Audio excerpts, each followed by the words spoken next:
Okey sahabat-sahabat, ada barang baru lagi untuk kegunaan bengkel ataupun orang-orang yang suka DIY.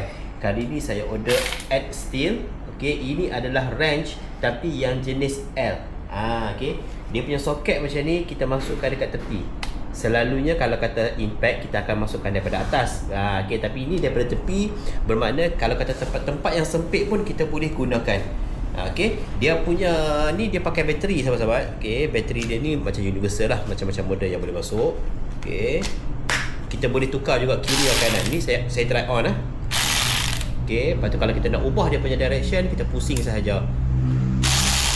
Okey, jadi ini adalah daripada jenama Ed Steel. Dia ada safety lock on off dekat sini. Kita tolak ni dia tak jadilah.